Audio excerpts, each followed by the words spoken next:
Distinguished guests, ladies and gentlemen, good morning. Well, we're almost noon by now, and welcome back to the annual conference hosted by the Middle East Institute. My name is Clemens Shea, and I will be moderating today's second panel discussion entitled The Middle East and External Powers. Joining me today are three esteemed speakers who will shed light on the American, European, and Chinese perspectives of the Middle East, and we are honored to have with us Ambassador Barbara Leaf, Dr. Chris Coulter, and Dr. Chao Yi Chu. I will introduce their respective profiles in a few moments.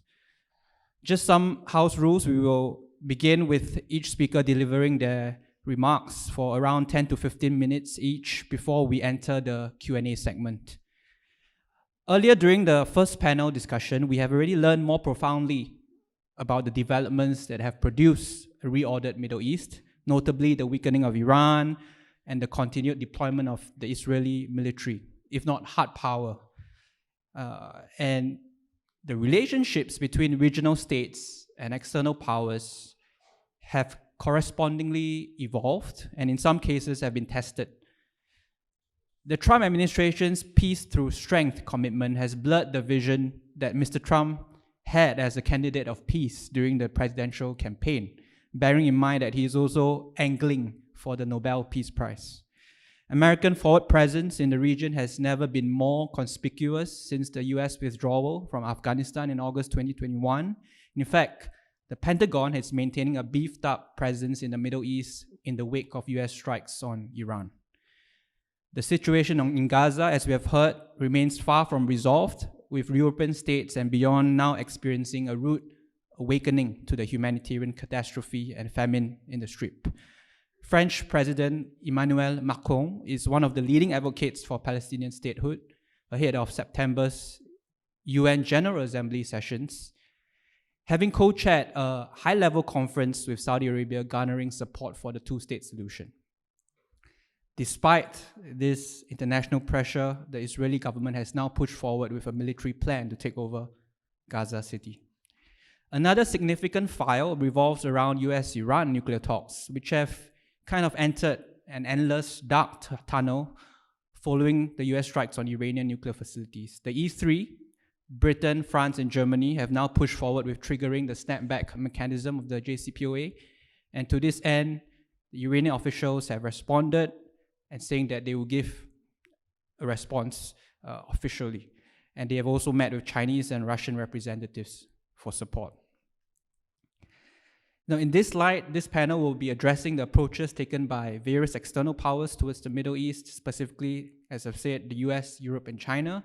And let me now introduce our speakers. To my left is Ambassador Barbara Leaf, who is the Senior International Policy Advisor at Arnold & Porter, a US-based law firm. She's also a Distinguished Diplomatic Fellow at the Middle East Institute in Washington, D.C., and Ambassador Leaf has served as Assistant Secretary of State for Near Eastern Affairs from 2022 to 25, overseeing 21 diplomatic posts, US $7.5 billion worth in foreign assistance and policies and programs from Morocco to Yemen.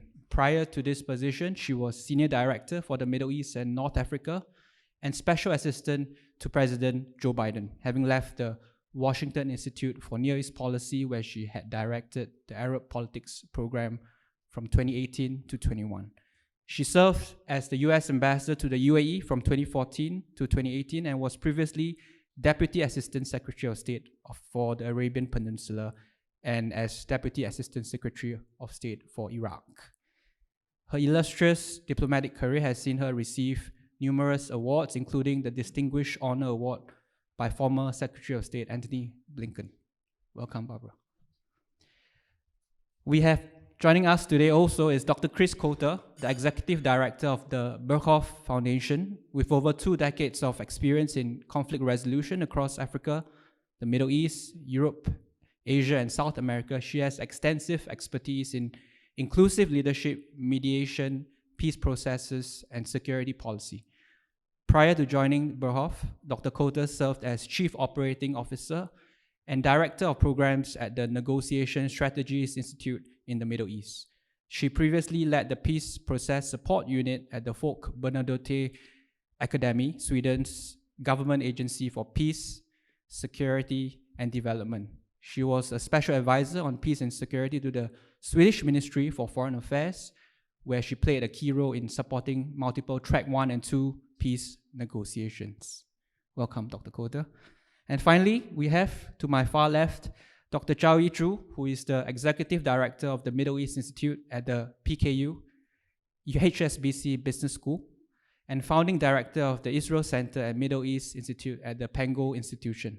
Dr. Chu has authored several works, including The Rock of the Desert, Anti-Semitism and Conspiracy Theories, and another work on 5,000 years of Jewish civilization. His research primarily focuses on global economic dynamics, China's strategic interactions with Middle Eastern countries, digital governance, and the geopolitical impact of technology.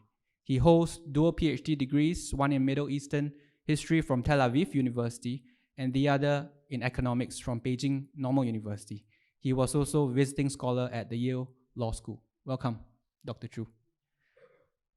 Let us now begin our discussion, and I would like to hear, and we would like to hear your insights, Barbara, on US policy towards the Middle East. Earlier, we heard from Minister Shanmugam's remarks that American restraint on Israel so far has been largely ineffective, whether during the Biden administration, and certainly with the current Trump administration, there seems to be no objection to the military offensive to take over Gaza.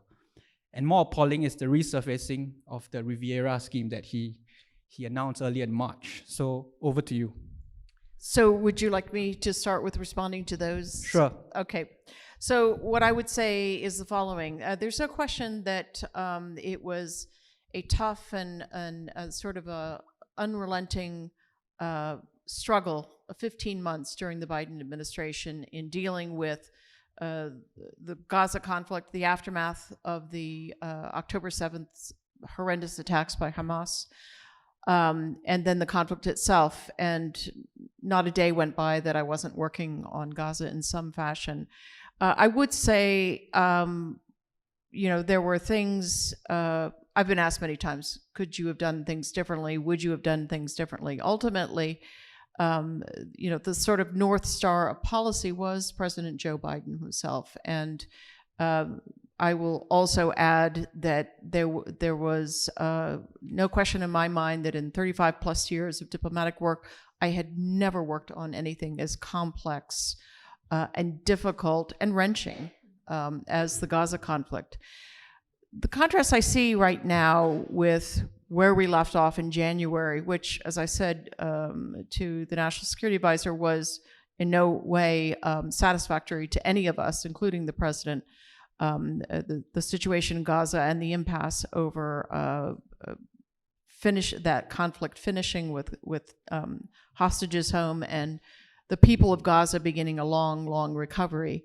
The difference, however, was that where we left off, we had worked strenuously every day to prevent just what is happening today, which is creeping famine across a population of 2 million citizens or civilians. And this is really a catastrophic situation. And I will agree with many of our speakers today, including my friend Neri, including the Minister for National Security himself. I do believe that President Trump has an extraordinary degree of leverage that perhaps President Biden didn't always enjoy, and that goes to our own U.S. domestic politics, his relationship with Republicans on the Hill, and his ability to wield a kind of influence with Israel in a very effective way when he decides to do so. He has not decided to weigh in, notwithstanding his own acknowledgement that starvation is now a factor in Gaza. He has not chosen to use that leverage. I personally hope that he will do so. Now to the topic at hand. So I am going to try not to torture you with 15 actual minutes of discussion. I want to make it shorter so that my colleagues can do their part and then we can get to the Q&A. But in the original formulation of the topic, sort of the great power competition question for the region, I will just say I'm not a big believer in the use of that phrase to describe what I'm going to reduce to 3 actors in the Middle East to their actions and policies, and that's the U.S., PRC, and Russia. And I will give fairly short shrift to Russian policies, since I believe, frankly, that they are not the force that they were 30 years ago, for a variety of factors that we're all familiar with. So I will certainly not speak for my colleague, Dr. Zhu, in terms of sort of the origins of Chinese foreign policy and how they're looking at the region. But let me just start by saying that as a framing device to describe U.S. policy towards the Middle East, great power competition is really only a very late entrant into U.S. formal official language, and that was in 2017 in President Trump's first term in his national security strategy of 2017. And that NSS essentially touted both China and Russia as two great power competitors. As I say, I don't particularly find that a useful device for describing Russia, because from my perspective across multiple administrations since the 1990s, I've never seen a U.S. administration seriously consider, until now, Russia as a peer, especially when it came to the Middle East, where more often than not, since the fall of the Soviet Union, Russian activities, policies, Russia itself was seen more as a nuisance factor than a peer for a competition for influence and so forth. I will say that while he has not issued a national security strategy as yet, President Trump seems intent on treating the PRC as a strategic adversary, and that's globally, to be managed chiefly through coercive tariffs, economic decoupling, deterrence, and severe restrictions on U.S. technology. On Russia, however, we've seen President Trump veer sharply from decades of fairly consistent approach by Democrats and Republicans who progressively over the course of this century have sharpened their approach and their rhetoric towards Russia as they have recognized the destructive nature of Russian policy, especially, and activities, especially in its near abroad and most lately in Ukraine. So in sum, I would just say, since the end of the Cold War, the U.S. has really not treated the Middle East as a particular field of competition with anyone, as opposed to earlier during the Cold War. More importantly, even within the realm of the relationship with China, I would say that for years now, the U.S. and Washington and Beijing have really had almost parallel and non-competing kind of roles in the region. And I'll talk in particular about the U.S. role, which is a singular one. And it's a particular one that the U.S. has taken on itself across, again, multiple administrations as an external balancer and security guarantor, not universally for every country in the region, but of course, in particular with the countries of the Gulf and Israel. The Carter Doctrine of January 1980 really formalized this self-obtained role to contest, for the U.S. to contest the predations of both external and regional threats, so Soviet Union, Iraq, Iran, to the Gulf in particular, energy flows, commerce. Periodically, the U.S. acted as a leader of ad hoc coalitions, for instance, during the first Gulf War and during the ISIS campaign, but most often it acted solo. And let's just say that the region provided the U.S. unstinting opportunities for exercising this role. Civil conflicts, major and minor wars, for civil wars and for popular uprisings leading to regime change in 2011, and of course a very rancorous political rift in the Gulf. And then a constant backdrop for decades of Iran's gray zone pressures, attacks on Gulf shipping, and then of course most spectacularly attacks on Saudi oil infrastructure in 2019. as well as its side-by-side, its promotion of regional proxies. This all created a climate of increasing insecurity in the region among both U.S. Arab partners and Israel. Where I would contrast this particular self-obtained role was the way the PRC has pursued its own interests in the region, and they have largely been, until now, economic in nature. PRC has not, to my knowledge, ever conveyed any interest in competing for this security role or even sharing the security role. And we saw that both in earlier episodes when the US and European and others collaborated together to counter piracy. China went it alone. And of course, most recently in contesting Houthi attacks on international shipping, we saw China going it alone. So what has struck me over the course of time is that even at times of crisis, Beijing has largely stayed out of the fray, even the diplomatic fray, and as I said, avoided membership in even multilateral security efforts. What it has done is focus exclusively on ensuring, of course, access to Gulf and other regional energy resources, pursuing lucrative infrastructure projects in the region, and ensuring relations of influence with key Arab states and Iran. The theater for US and Chinese competition, while global, has more often been at the UN or in the South China Sea, and really to a much less degree in the Middle East. Now, the question in my mind is whether this sort of self-assignment of differing and seemingly non-competitive roles by the US and the PRC holds long into the future. And to my mind, it's an open question. We talked and heard from a variety of speakers about all of the events of the last 2 years, which have dramatically reshaped the balance of power and the landscape in the region. I won't go over those, but I would just say that we now have what I would describe as a region of really great plasticity, latent volatility, and of course, reasons to see both risk and opportunity, and perhaps the balance between those may shift in the near term.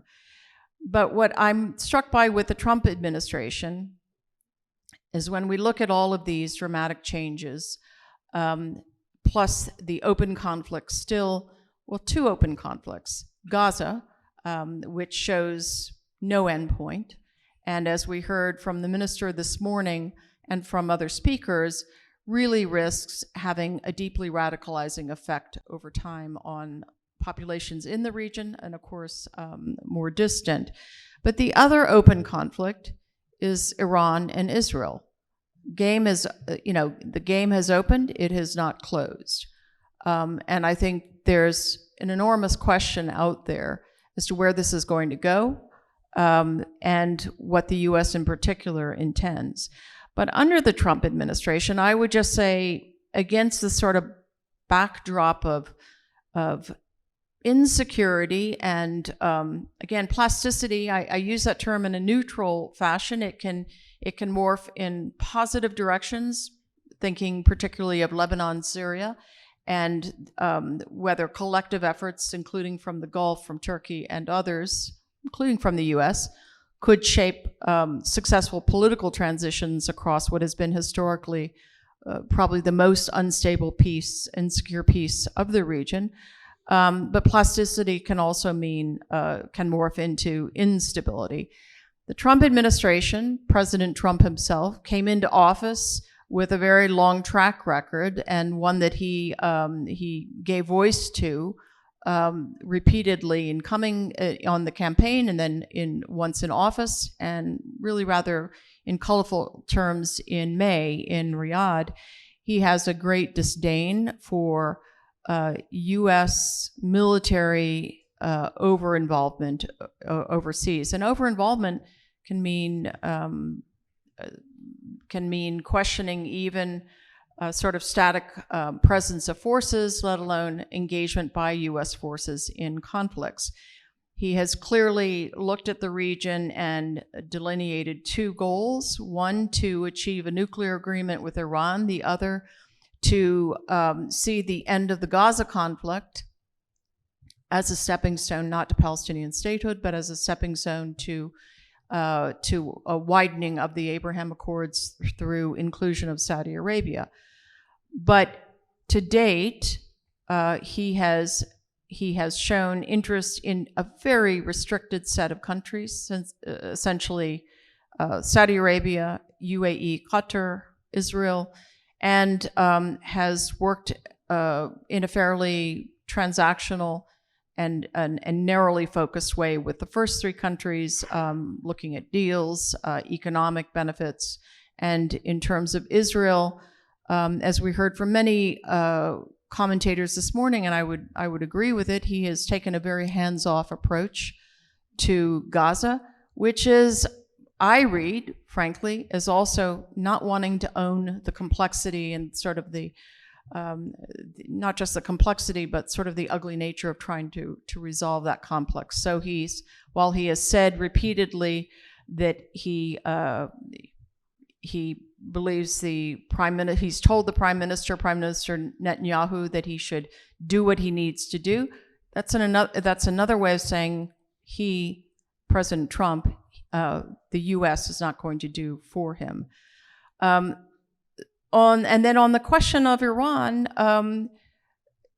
while it was the 12-day war was a shocking bookend to exactly 4 weeks earlier, a very sort of triumphal progress by President Trump across 3 states, again, just those 3 Gulf countries, and racking up a lot of really substantial and sort of eye-watering commercial deals.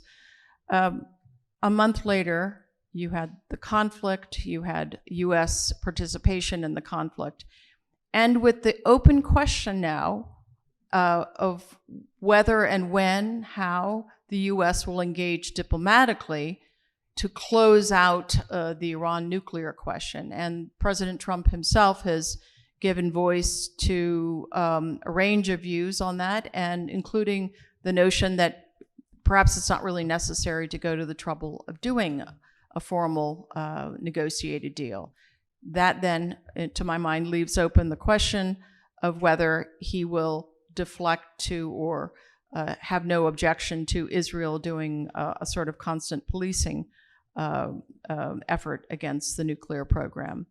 So to wrap this up, I would say, given where the president's own views are on, and the strong sort of isolationist sentiment that is evident in this administration, his skepticism about the utility over the course of decades of U.S. involvement militarily in the region, I think it opens the possibility, and a very distinct possibility, that you have no one for the first time in 80 years providing that sort of external security guarantor and intervener in a region that is still beset by conflict and by all the factors that can lead to instability and insecurity, side by side with, as I said, real opportunity there in the case of Lebanon and Syria.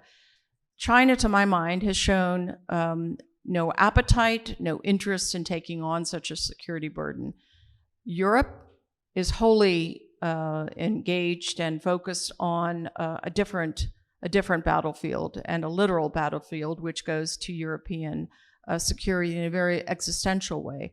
Russia is oversubscribed in that same conflict and doesn't have the means or the ability to take on that role.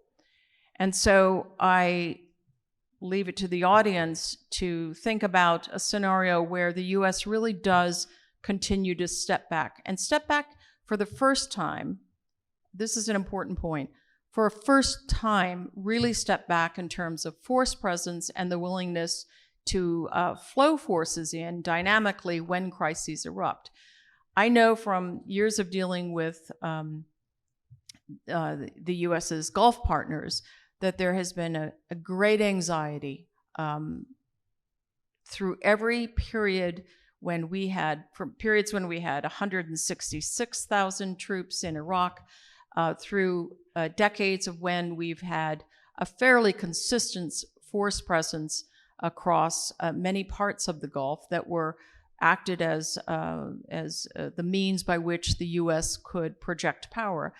And especially during periods of acute crisis, whether it was, again, 2014 to 2017 with ISIS threat to Iraq and the wider region, or in the case last year when there were 2 episodes of Iranian attacks on Israel. In all of these cases, these scenarios, the U.S., whether it has pulled forces down to reallocate them to the Asia theater, it has been able to react and respond very dynamically and project power to address the issues where they were, as well as to collect up and convene and build a coalition as needed. If the U.S. really does step back from such a role for the first time in decades, who will fill that role? Because I don't see for the moment the ability of either a single Arab country to fulfill that role, nor, given the sort of leadership competitions, but also their own absorption in their own economic development and transition away from oil to the new economies, nor do I see the Gulf countries able to collectively bridge that gap. You have a weakened Iran, but as one of our speakers said, Dr. Saleh said, weakened Iran is not the same as a wholly diminished Iran, and in fact, it may be fueled by a greater desire than ever to go back on some kind of offensive or to really pursue a nuclear weapon in a dash for such a weapon. And finally, you have the unquestioned anxiety among Gulf countries and others that Israel is now a sort of Prometheus unbound in the region and is, for the first time, viewed as a destabilizing actor in a wider sense, away from the Palestinian theater, but in a wider sense is a potential destabilizing threat to their own economic ambitions. So I throw this out for you to consider as to what that scenario then presents, who fills that void. Thank you, Ambassador Lee, for outlining the U.S. role in the Middle East and certainly the Trump administration's approach to various conflict theaters and also on the U.S.-China competition. I'm sure we'll come back to that later on, and also that open question on whether and what kind of scenarios will be produced if the U.S. should step back. I think not just in the region, but across the world. Let me now turn to Dr. Coulter, Dr. Chris Coulter. We have seen movement in Europe of late. Of course, Europe is preoccupied with the Russia question, but we have seen movement in Europe towards the Middle Eastern affairs, whether it's criticism of Israel and debates over a policy break, or towards Iran, where the E3, as I've said in my introduction, have moved to trigger the snapback mechanism. How do we make sense of all this? Over to you. Thank you so much. But thank you also to the Institute for inviting me for my very first visit to Singapore. So thank you for that. Well, you ask many tricky questions. And first of all, who is Europe? You said Europe, we say EU. You said E3. Many European states are also members of NATO. So, I mean, just to begin with, that's really tricky for us, where we are right now and who we are in terms of also what constellations. Just briefly, sort of when it comes to Europe and Middle East relations, EU-Middle East relations have been good, especially the GCC-EU cooperation on security, trade, all of those things. But of course, recent events have shattered the sort of European camaraderie, in a sense, and is also, I would say, at worst, maybe tearing us apart a bit. But more on that. So, I mean, obviously for us, a stable Middle East is important, especially in the past years when we've been so focused on Ukraine and Russia. And that conflict has just absorbed enormously of our sort of political leverage, but also financial resources. And how also our relationship to the US has changed a lot, not just on tariffs, but also in terms of priorities. You mentioned it just lately, like in terms of your willingness, the US willingness for defense capabilities. As it turns out now, you are delivering, we are paying. But for the Middle East, I would say in general, there's three main issues for the EU. And obviously, they're also interconnected. So it's the EU policy vis-a-vis the Gulf, obviously, and then Israel-Palestine. But also, I would say now, as you mentioned, Clemens, on Iran, what's sort of our Iran policy, and how and why did the E3 just now implement the snapback mechanisms, and what will the consequences be? And, as the European on the panel, I cannot speak about neither Gaza nor the Middle East without speaking about the US, without speaking about China, and also Russia not being present in the room, and how we navigate those. I think for us, because we're so focused on Ukraine, is the realization also that what happens in Ukraine doesn't stay in Ukraine. That it's even more important to have stable relationships with the Middle East, not least from energy and energy security perspectives. And I think that's why we need to take another step now to realize that we need to see there's a continuum.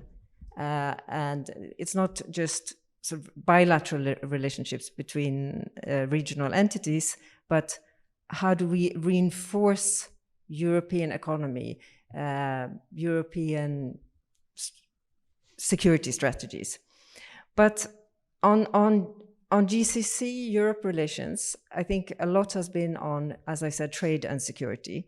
But we are also now a bit concerned about Gulf's involvement in, or how certain Gulf countries are playing roles in other countries, such as Sudan, Congo, and also in relationship to the Trump administration. When it comes to Gaza, this is the tricky one. So I don't know how much you know about the different European countries. Just last week, again, the EU could not agree on whether to have restrictions on the research cooperation with Israel. It's mostly Czech and Germany that opposes, and then certain other countries are pushing. Of course, you have Hungary as well. But remember what the minister said in the opening, like if we sanction one country, should we sanction others? And I am no longer with the Foreign Office, and I am also no longer a researcher. I work for a private diplomacy institute where we, take pride in the ability to speak to everyone. And it's actually that we are looking for. We speak about diplomacy, but where is it happening? We see increased militarization. You can win wars. Obviously, wars are won all the time, right? But what happens then? Where is that dialogue? We talk a lot about war, but we don't talk so much about peace.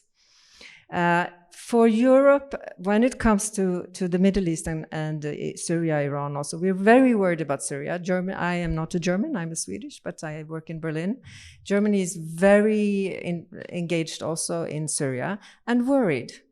I think everyone wants a stable Syria.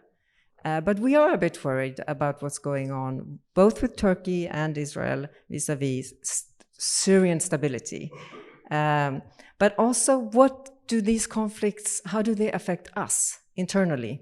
So I said we have differences between what the different European member states say, but what we're seeing is increased polarization within these countries. Germany being an example, we're seeing increased polarization in our own countries because of the conflicts in the Middle East.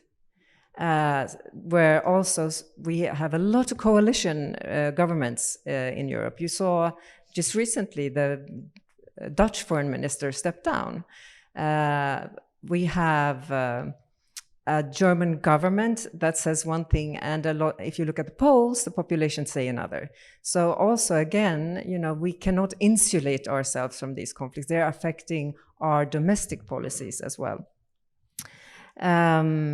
On the one thing that we were a bit, excited about, at least, it was initially the Saudi Franco initiative on Gaza. But honestly, it's wonderful to see Europe and Arab states join forces. But without US and Israel, where will this plan go? It's very hard to see. But and what will the effects of the UNGA meeting be? Where what will happen? We are also very worried about Iran, where some people say an effect of the snapback will be escalation. That will there be another 12-day war between Israel and Iran or not? A bit worryingly, I have to say, Germany advised its citizens to leave Iran after announcing the snapback mechanism. So, and is that again what the minister said this morning? Is that posturing, or is that a real concern? I think Europe can do so much more than we do. Be more pragmatic. We're not considered a very strong security provider, but we have been seen as sort of a welcome supporter, also investor, and I think Europe could gain a lot by scaling up the existing security arrangements that we already have: Red Sea, Strait of Hormuz, Indian Ocean. And Middle East is on the Mediterranean, and Europe is also on the Mediterranean, so there will always be a connection there. But just to end on the title of the conference, that was also remarked, the minister said it's called reordering, right? But he mentioned order, that when we think about order, we think about stability, security. But I actually thought the opposite when I saw the title, because reordering something also means change and upheaval. And what happens, change will always meet resistance, and it can stabilize over time, but there's that momentum, that window of opportunity where we don't know in what direction we will go or what will happen. So reordering is also scary and makes some countries very, very nervous, and thereby sort of posturing, pretense, a lot of face saving, and that can also be dangerous. But again, I think Europe believes that Israel will be safe when its neighbors are safe. That also Germany has signed off onto that. But Europe internally is also in a very, very, not dangerous yet, but very sensitive situation right now because of that conflict and, of course, Ukraine. So I'll leave it at that. Thank you. Thank you, Dr. Coulter, for outlining the concerns and reactions by various European member states towards the conflict theaters in the Middle East. We will come back to some of these questions, certainly on Iran, but I'll now like to turn to Dr. Chu. Dr. Chu. Yeah, thanks. Thanks, Dr. Clemens, and special thanks to Professor Liao and Dr. Ling Jing for inviting me to join this session. Actually, in China, we have so many Middle Eastern experts, and I have to admit I'm not the sole mainstream scholar on this region, because I was in Israel for 5 years, and they view me as an expert on Israel instead of Middle East. So in order to avoid that dilemma, for the past 10 years, I visited almost every Arab countries in the world, and also the Mediterranean countries. I counted 22 Mediterranean countries. I visited them all except for Lebanon and Syria because of my Israel visa on my passport. So first, I would like to discuss with Ambassador Barbara that I think China can help President Donald Trump on winning the Nobel Prize for Peace, although I don't think he has a good chance to win it. Okay, let him know. In the Ukrainian war, even President Trump could stop the war and reach an eternal agreement between Russia and Ukraine. Even that achievement cannot support his winning of the Nobel Prize. But if he could do something to stop the Gaza tragedy and even to expand the Abraham Accord in the next 2 to 3 years, he may have a chance to win the Nobel Prize before he finishes the second term. And China can help him a lot on these issues. And today, before we will have a Q&A session, I think I would like to say something from my personal research and understanding of Middle Eastern, the region at large. This session is about the external powers. China, for sure, the influence in Middle East has been growing vastly for the last, I think, 10 to 15 years, and we have witnessed China's factors in many aspects, not only economic but also political. Last year, I think in July 13th in Beijing, we invited more than 15 different political groups of Palestinian Authority and including Hamas to have an internal discussion and meeting in Beijing for the purpose of uniting them to meet with the challenges not only from Israel but also from US. So I think although the decoupling process, as mentioned by Ambassador Barbara, the decoupling process between China and the US is going, and there is no turning over of this trend. But I think in Middle East we can do a lot of things together to reach mutual benefits for both China and the US. Actually, I'm from Peking University HSBC Business School. I have a colleague called Professor Wang Dong. He wrote a book called Avoid the Thucydides Trap Between China and the US. I told him that you are only partially right. And mainly you are wrong because I think to some extent China is already preparing that the trade volume between China and the US might reach zero in the next 3 to 5 years, especially if there is future conflict between China and the US in Taiwan Strait. So your book is right only in Middle Eastern region, because only in this region China and the US can reach some agreements. And here I would like to raise 4 major issues for us to discuss today. The first will be is about the so-called zero-sum rivalry. We all know that China's role in Middle East has certainly grown stronger in the last decades, especially through the Belt Road Initiative, the Asian Infrastructure Investment Bank, the Silk Road Fund, China's Development Bank, China Investment Corporation, and yesterday our President Xi Jinping just issued the opening of the Shanghai Cooperation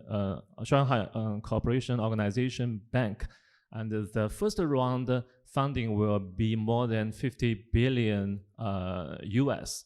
So with so many financial and investment vehicles on hand, there is no doubt that China's influence in this region is much bigger. We all know that Beijing has invested heavily in the infrastructure, ports, renewable energy. digital facility, digital connectivity. So our economic push is motivated not only by energy security, but also by China's domestic challenge of industrial overcapacity. And our overcapacity will last for many years, I think. So for Chinese companies, the Middle East provides both a market and also the ability to pay.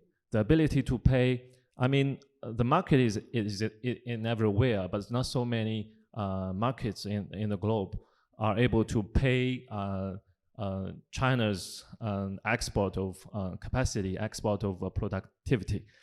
And but China's expansion does not mean that U.S. influence is in retreat in Middle East. Washington has adjusted its strategy. We all know that Washington has reduced the costly military engagements in Iraq and Afghanistan. Areas it judged the return on its investment is low. So instead, it has delegated more responsibilities to regional allies like Israel, while retaining its ability to project force when necessary. And also at the same time, the US continues to hold enormous sway in the Gulf, both through defense partnership and energy markets. So right now, the picture behind us is not one power rising at the expense of another. Instead, we see two major powers pursuing different priorities, China with economic partnerships and the US with security guarantees, and sometimes in parallel and sometimes intersecting. This is the first point. The second point will be about the friction points between China and the US, the major friction points about Israel and Iran. Despite areas of convergence, there are two clear friction points between Washington and Beijing, Israel and Iran. For US,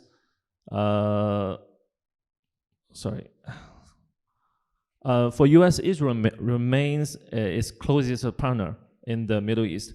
The strategic commitment has not wavered, although there are sometimes debates over how much freedom of action Israel should have from US, particularly regarding military strikes on Iran in May and June. We all know that Trump, until now, President Trump did not visit Israel when he started his second term.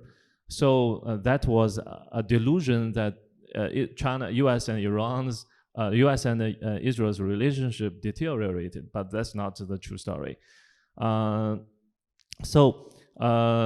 Particularly regarding military strike on Iran overall, however, the US-Israel relationship remains quite robust. For China, the picture is more complicated. Economically, ties with Israel have been impressive. You know, in 2022, our bilateral trade volume peaked 25 billion. Considering how small is Israel, this volume is quite big. And the Chinese electronic vehicles, especially BYD, have become a market phenomenon. Today, BYD cars account for about roughly 70% of the Israel's EV sales annually, representing also for BYD as 10% of BYD's entire global market. So this is extraordinary for Israel and also for BYD as an independent company. But politically, relations have cooled down. China did not strongly condemn Hamas after the Gaza war, and its close relationship with Iran complicates its dealings with Israel. So the result is that what we might call cold politics, but warm economics. And Iran represents the other side of the equation.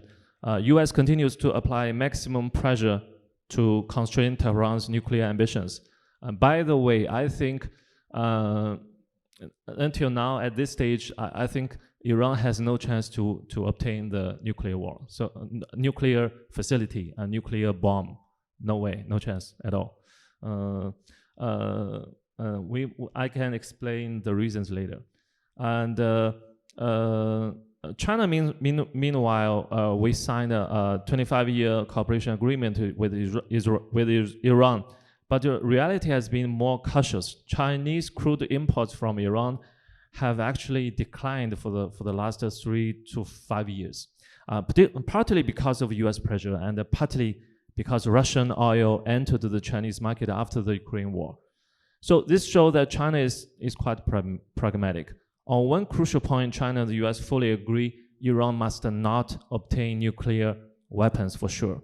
This shared interest suggests there is room for coordination, even amid broader tensions. The third point will be about the Houthi challenges and Red Sea trade. This is another arena that China and US interests maybe overlap in the Middle East. We all know that Houthi movement in Yemen has repeatedly attacked commercial shipping in the Red Sea, threatening one of the world's most important trade arteries. So for the US, there is a strategic security issue, but for China, it is also an existential economic one, because a very large portion of Chinese exports to Europe transit the Red Sea and the Suez Canal, about 15 to 20%. This disruption here is not a distant problem. It directly impacts Chinese manufacturers, shipping companies, and global supply chains. And by contrast, the US economy is less dependent on this route. This means that China arguably has more to lose from Houthi disruptions than the US itself.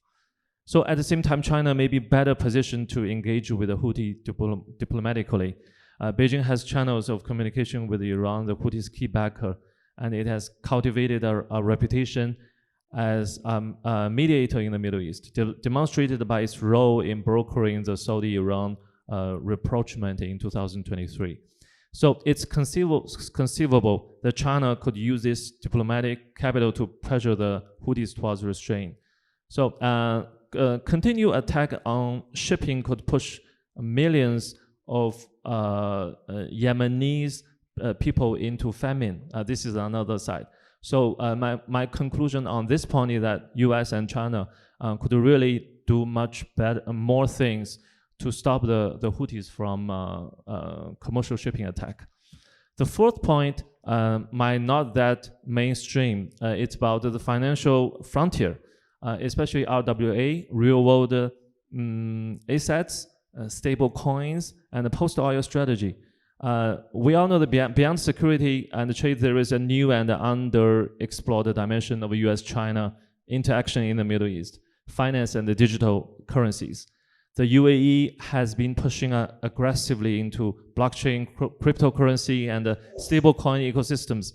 Its strategy is clear: prepare for a post-oil future by embedding its wealth into the infrastructure of global digital payments, such as stable coins like USDT. So the UAE hopes to reinvent the role of petrodollars in a changing world. This innovation has inspired Hong Kong, our financial center of China, Big China, which is now positioning itself as a global hub for stable coins and digital assets. So the logic is straightforward. The UAE provides the model, Hong Kong provides the financial infrastructure, and both connect China and the US through a shared interest in the next generation of global payment. Here, the Middle East is not merely a stage for great power competition. It is becoming a co-architect of financial order for the new generation. So to sum up, my major conclusion is that with new roles in global finance, trade, and diplomacy, the region at large, not only UAE, not only Saudi Arabia, but the whole region's 25 countries, could become an active participant in reshaping international order. That's all. Thank you, Dr. Chu.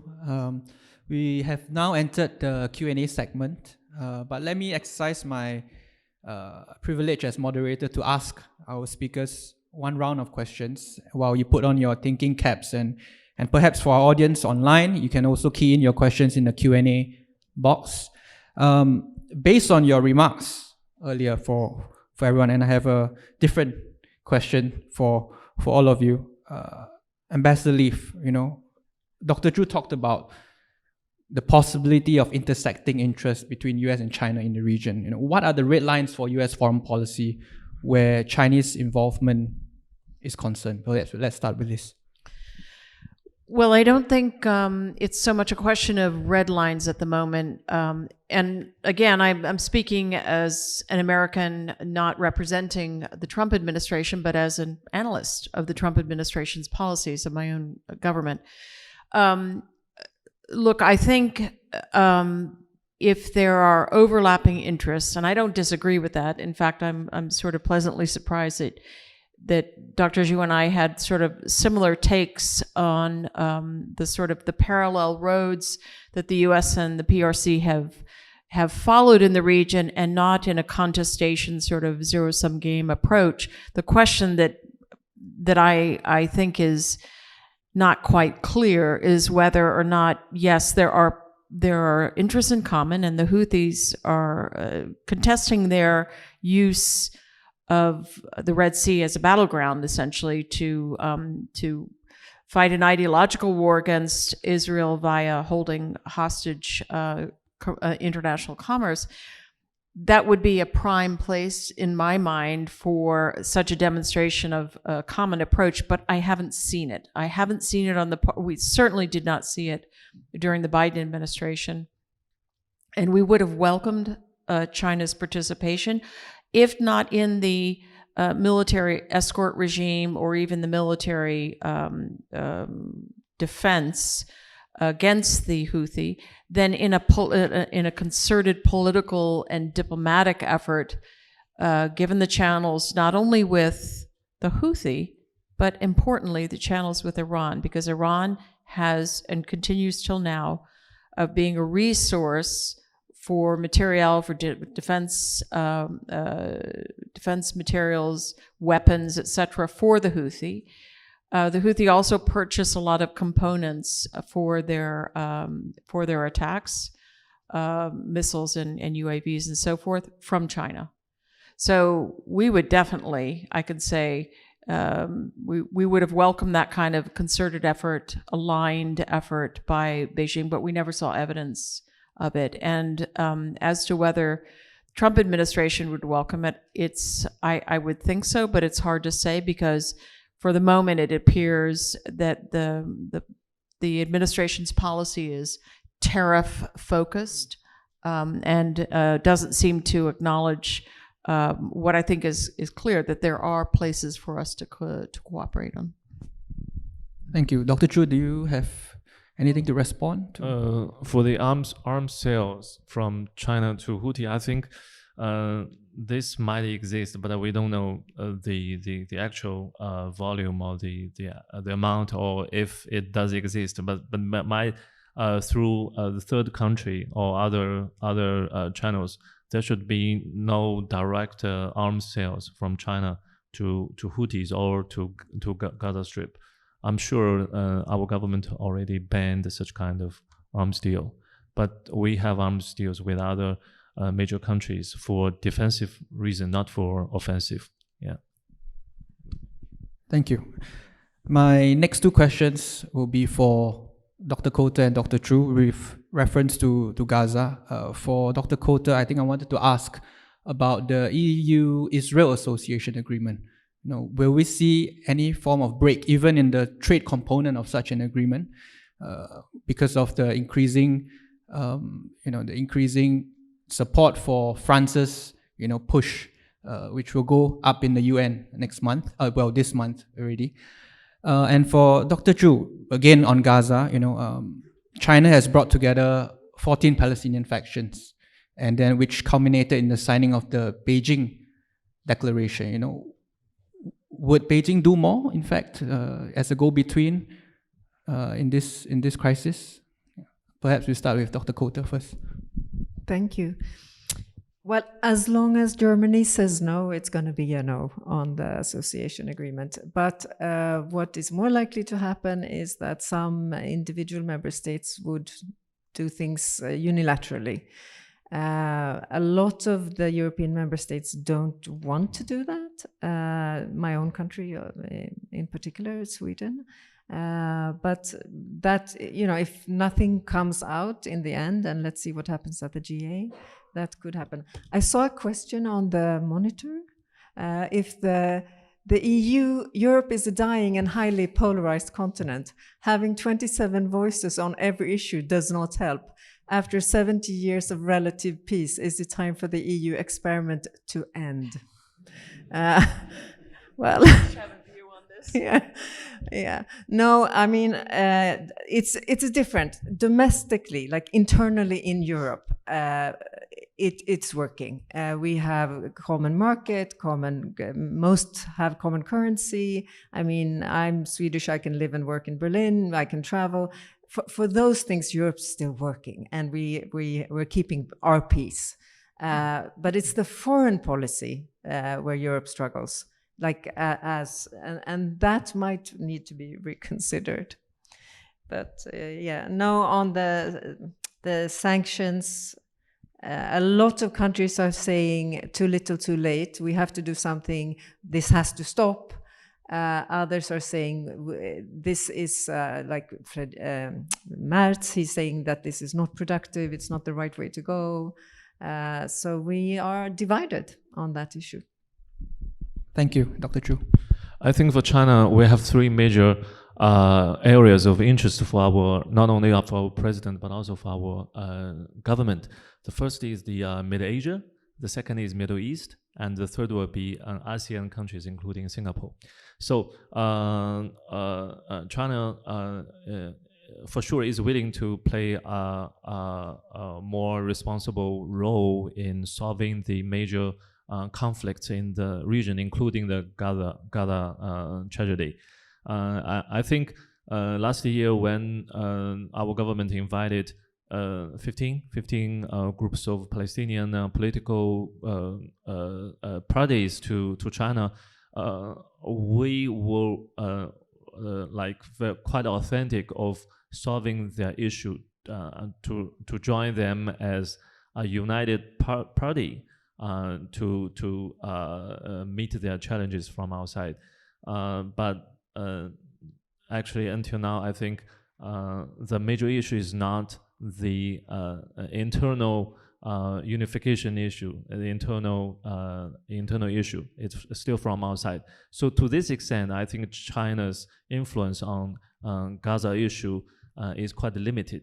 But let's take a longer look. I think when hopefully by end of this year, if the Gaza issue could be solved, China will surely play a more important role in reconstructing Gaza because we have quite rich experience in working in Israel, in Gaza, and bordering countries. We know how to build compounds, build new cities in desert area. And also, I think our country will be willing to provide enough funding to speed up the whole process. So at this stage, I have to admit that China's role is relatively limited, but for the next stage, China will play a much important role. And this will be in reconciliation with Israel for sure, and also with the US and the EU.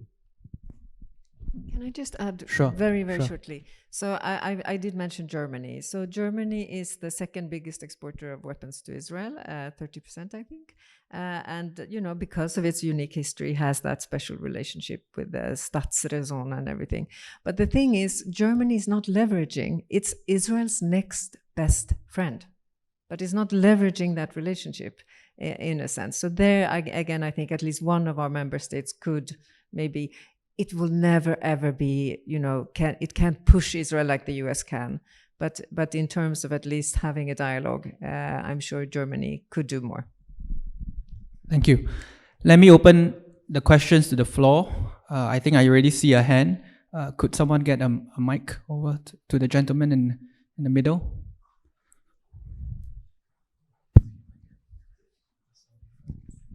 Well, thank you very much, Dr. Clemens, and thank you very much all for very interesting presentations. I want to start in trying to look at the external powers and the Middle East. Let's start from the Iran-Israel so-called 12-day war. Now, if you are in the region, but you are not from Iran nor from Israel, and you look at what happened, you will say that you would really like to be, I mean, what happened is the following, is that the United States and the major European powers were fully behind Israel there, wholly identified with it to the point of even participating in protecting Israel. On the other hand, China and and Russia, which Iran has built over decades, economic links, political, etc., hoping that this will give some kind of security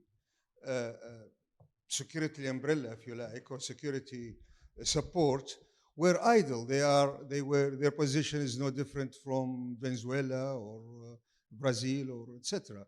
And if you are in the region and not from Israel and Iran, as I said, you would love to be Israel in relation to the West and not Iran in relationship to China and Russia. I don't think today people talk about sometimes in the region, countries, let's say the Gulf, looking for sometime security arrangements with Russia or with China.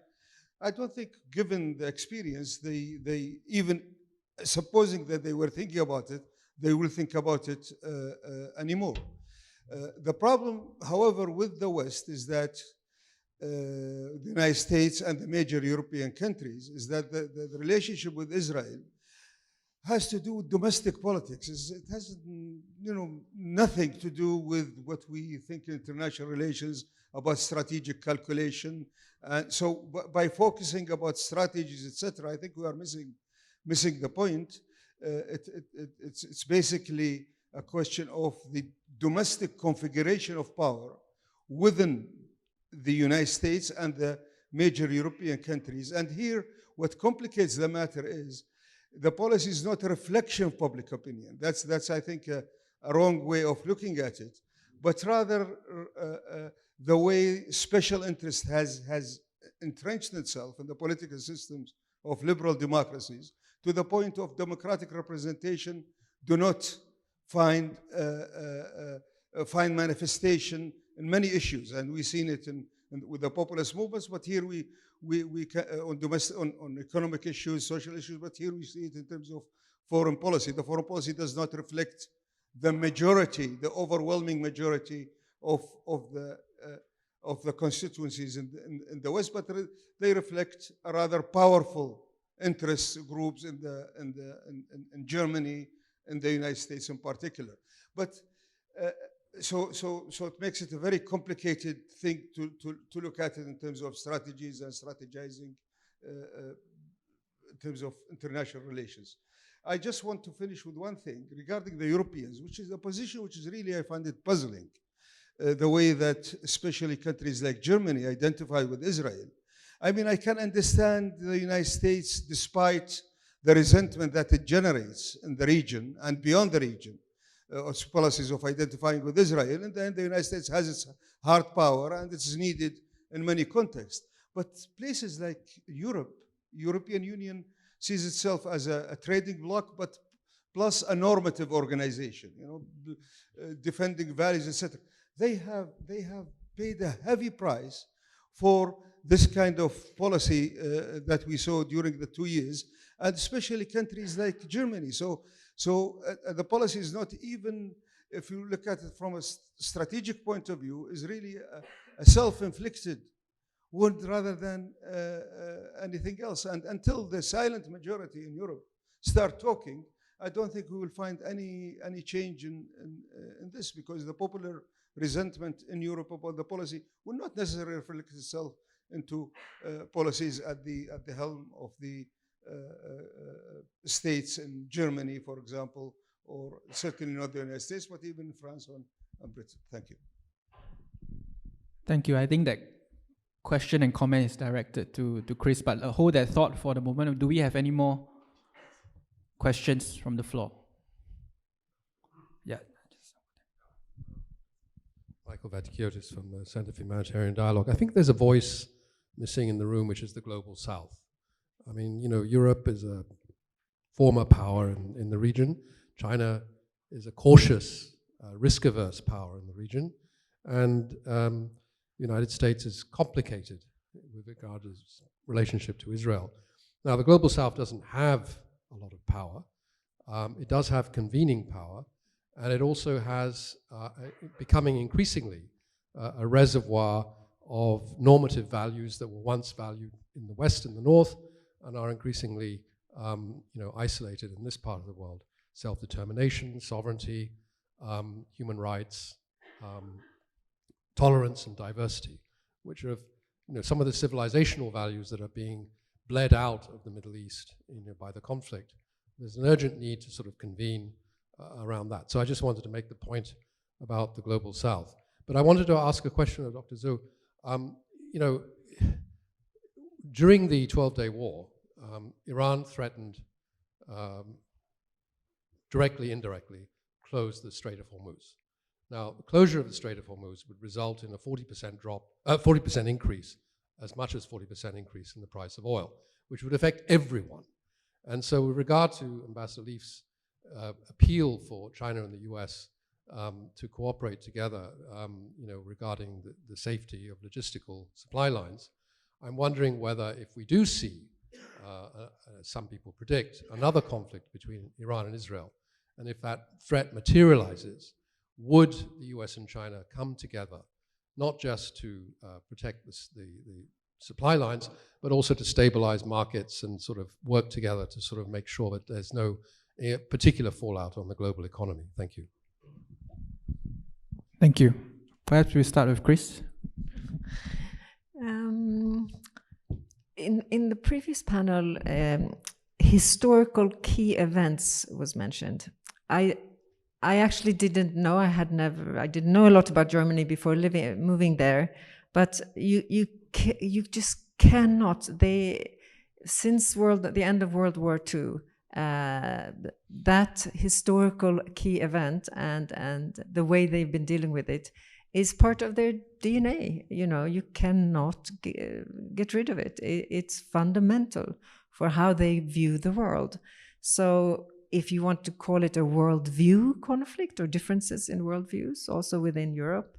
But I mean, honestly, also, we have to acknowledge that in Germany and Europe, also anti-Semitism is a thing. It actually does exist, as Islamophobia as well.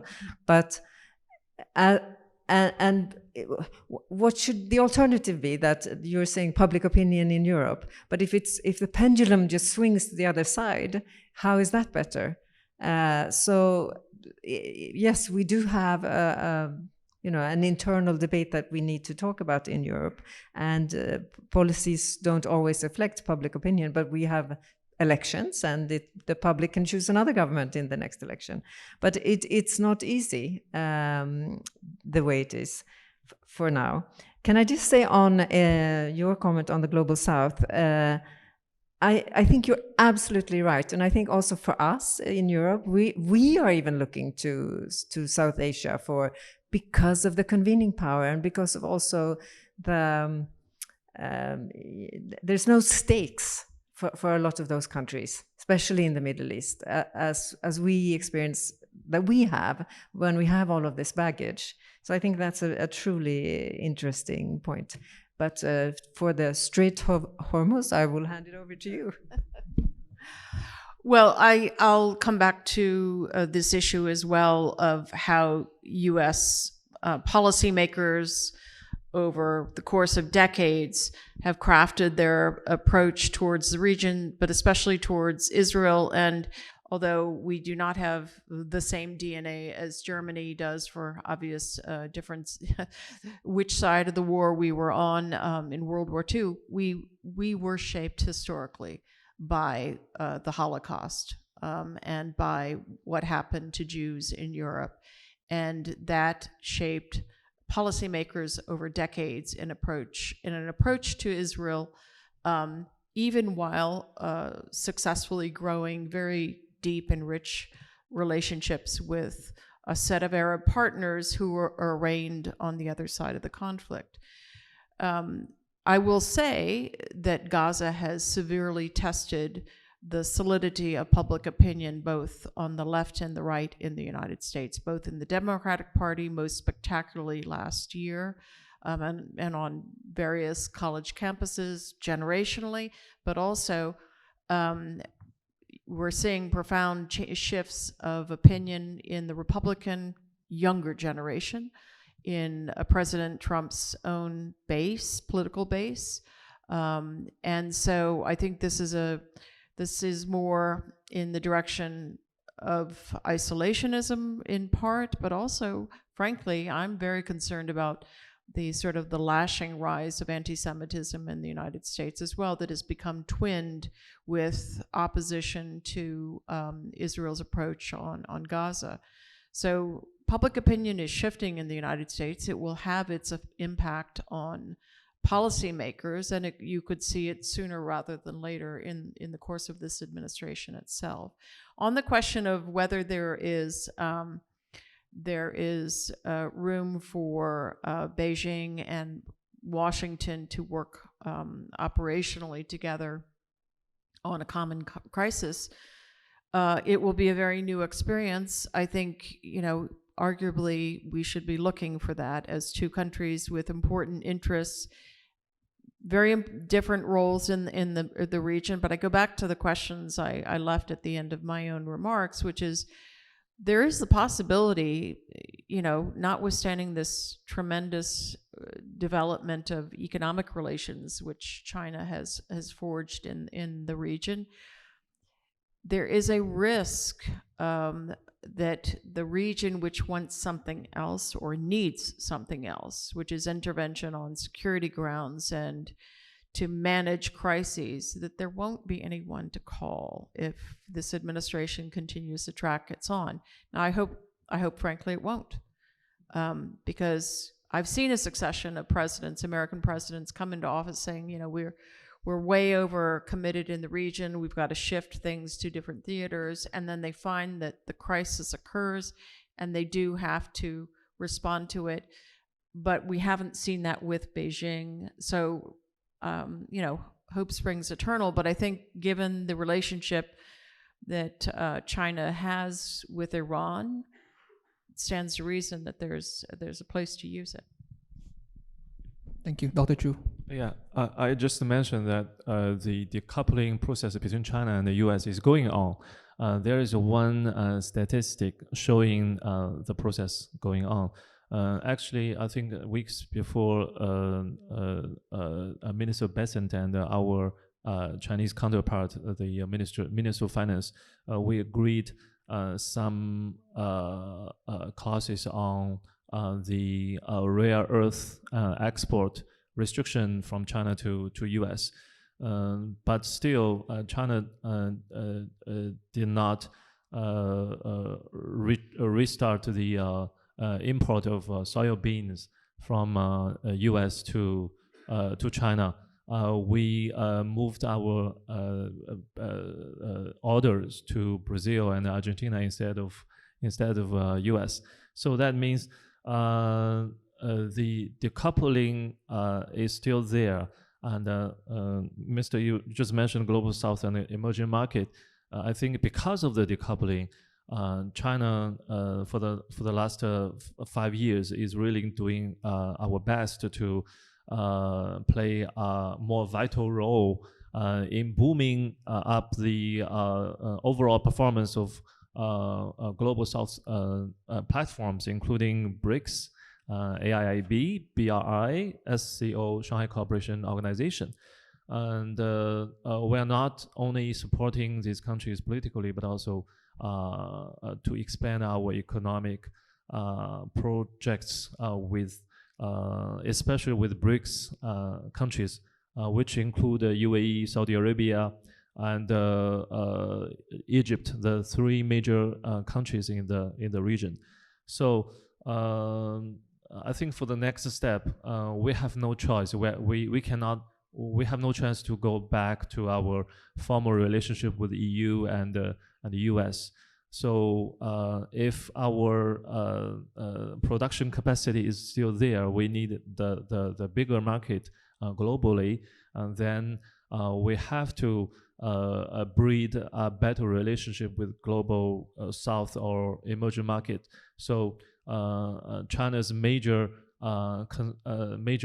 concerns or major interest has been shifting to the global South. But it doesn't necessarily mean China wants to be the leader for the global South. And as you mentioned about Iran, actually for the past 3 years, China is more cautious on implementing the cooperation with Iran. Actually, the biggest increased portion of Iran's export is to Russia instead of China. So there is no drastic increase for China-Iran trade volume or import of oil from Iran to China. But our relationship is still there. But the relationship is, compared to 3 years ago, I think there is no big increase or big change. Thank you. Do we have further questions from the floor? Yeah. Thank you very much. And today, this panel is more on foreign policies, and my question is more to Dr. Chris, because we know you just mentioned domestic policy of the EU is relatively more agreeable, and I will give a case and assumption, because we read, especially from social media, if someone in a protest, perhaps in Germany, if chanted from the river to the sea, Palestinians will be free, then he might be detained.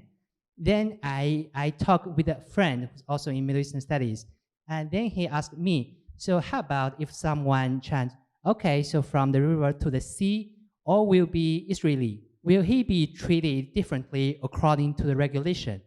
And what might be the reasons behind? Thank you, if you may. So just to be clear, so because Germany has now these laws, so you're not allowed to say that in Germany. And the other one was here in Singapore. Was that your question? No? I don't think, no, I think it's only Germany. In the other countries, you're allowed to say whatever you want.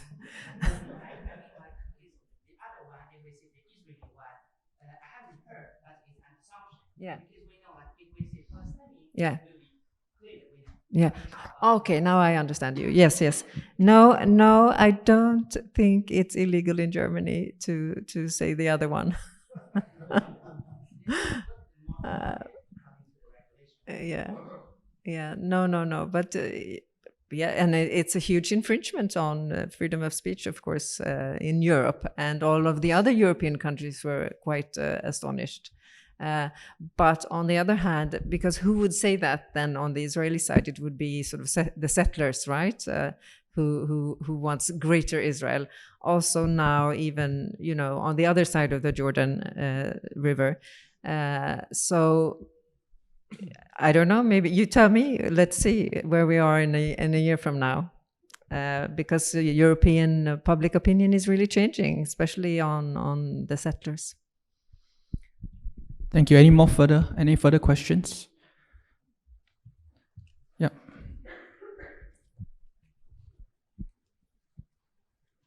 Hi, sorry, Fahima again. Regarding EU, the recent sort of change or wave in the statements on recognizing the Palestinian statehood, the fact that it's coming at this point of time, 2 years after, is it really in concern for the situation in Middle East? Do you think it's pandering towards the concerns of the domestic politics and the pressures and the large wave of protest that's also creating high level of anti-Semitism and anti-Arab sentiments? Do you think these are more rooted in the domestic concerns, or is this really a care about what is happening to the Palestinians? I think both. For sure, there's a real concern, and many of those countries woke up very late. I mean, I'm Swedish. We recognized Palestine 2014. But no, I really think it's outrage from many of those countries. But where that outrage comes from, I mean, a lot of countries were absolutely supportive and are, they're not pro-Hamas. And they recognize Israel's right to defend themselves. But a lot of the European countries feel like it's just gone too far, and what's the strategic objective here? But of course, those individual member states who are now thinking of recognizing have their own constituencies and are also running for elections. So of course there's also that. So I would say it's both. Thank you. I think we are running out of time. Let me go through with one final question, and I think I have this one for Barbara, and that is with reference to Iran. And after the strikes, we've not seen any urgency on the part of the Trump administration to resume nuclear talks with Iran. And why do you think that is so? Or is it, as you say, an open game still? And the fact that he's leaving Mr. Netanyahu to his devices, or and also I wanted to ask you, what were the barriers under the Biden administration in trying to bring back the JCPOA? So to the first question, I think there's probably the most important impediment, quite apart from the president's sort of varying views about whether it's really necessary at all.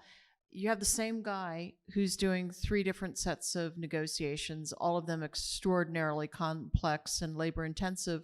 Steve Witkoff does Russia-Ukraine, does Gaza, does Iran. And so I think, that is a structural problem that, the administration could correct, but they have not seen fit to date. But I also just think President's not clear in his own mind whether he wants to pursue it or not. And then what prevented the Biden administration from returning to the JCPOA? Look, there was quite a debate at the outset, whether to go simply rejoin, whether to try to get a better set of arrangements. And I think there were a couple things. One, the conspiracy of events facing the president when he first came into office. The most important priorities for him, and they were sort of competing for his time, were knitting back up the Asian and transatlantic relationships, which had been badly strained under the first Trump administration. That was a priority for him. But also, right in front of him in May of 2021 was the decision, does he stick with the Trump administration's deal on Afghanistan, which in military terms was untenable, or did he reverse his own longstanding approach to Afghanistan and plus up troops and then fight a more intensive fight there 21 years into the war in Afghanistan. And then there were a succession of other things. So I think the Iran nuclear piece was important, but it was not the paramount priority. And then over time, the Iranians themselves made it extraordinarily difficult to really get traction on discussions. Thank you very much. And we have come to the end of the second panel. Can you join me in giving a round of applause to our panelists before we head into the lunch break?